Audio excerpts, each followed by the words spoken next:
साथियों, द्रौपदी महाभारत के प्रमुख पात्रों में से एक है। ये महाराजा द्रौपद की पुत्री थी, लेकिन इनका जन्म एक सामान्य कन्या की तरह नहीं हुआ था। ये किसी माता के गर्भ से नहीं, बल्कि हवन कुंड से अपने भाई के साथ उत्पन्न हुई थी। इनके जीवन की कई ऐसी घटनाएं हैं जो रहस्य से भरी हुई है। नंबर 1, स्वयंवर की प्रतियोगिता जीतकर अर्जुन अपनी नई नवेली दुल्हन द्रौपदी को अपने साथ कुटिया में लेकर आए तो अर्जुन ने अपनी माता कुंती से कहा कि माता, देखो मैं तुम्हारे लिए कितना अच्छा फल लाया हूँ। कुंती उस समय काम में इतना मग्न थी कि द्रौपदी को देखे बिना ही कह दिया कि तुम पांचों भाई आपस में बांट लो। इस बात को सुनकर द्रौपदी और पांचों पांडव हैरान रह गए। वे भला अपनी पत्नी को कैसे बांट सकते थे। तब भगवान श्री कृष्ण वहां आए और उनसे कहा कि ये बात कुंती ने भले ही अनजाने में कहा है, लेकिन जो कुछ हुआ है द्रौपदी को पूर्व जन्म में मिले वरदान का फल है।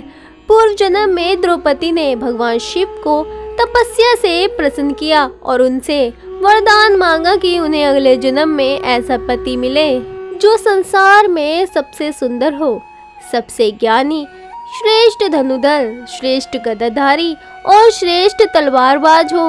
ये पांचों गुण एक साथ एक पुरुष में असंभव है, लेकिन द्रौपदी को महादेव ने वरदान तो दे दिया था, जिसके परिणाम स्वरूप द्रौपदी को उन 5 गुणों वाले 5 पति प्राप्त हुए हैं। अब द्रौपदी और पांडवों को उनके सवाल का जवाब मिल चुका था। नंबर 2, द्रौपदी के बारे में एक कथा भविष्य पुराण में मिलती है। द्रौपदी अपने पूर्व जन्म में एक गरीब ब्राह्मणी थी, लेकिन गरीबी में भी ये साधुओं की खूब सेवा भक्ति किया करती थी। इनकी सेवा से प्रसन्न होकर साधुओं ने कहा कि हे देवी, आप स्थलीय दान करें। इसके लिए साधुओं ने द्रौपदी को स्थलीय दान व्रत की विधि बताई।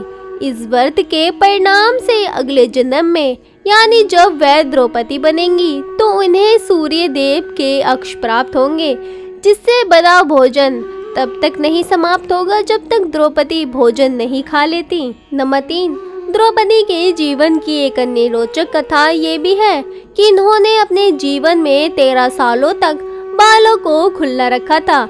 द्यूत क्रीड़ा में पांडवों के हार जाने के बाद द्रौपदी को बालों से पकड़कर दुशासन द्यूत क्रीड़ा भवन लाया था। इस अपमान के कारण द्रौपदी ने प्रतिज्ञा ले रखी थी कि वे अपने बालों को तब तक खुला रखेंगी जब तक दुशासन की छाती का लहू अपने बालों में नहीं लगा लेंगी। भीम ने जब महाभारत युद्ध में दुशासन को मारकर उसकी छाती का लहू लाकर द्रौपदी को दिया, तब द्रौपदी ने अपने बालों का श्रृंगार किया था। नंबर 4, द्रौपदी का सच्चा प्रेम भीम थे।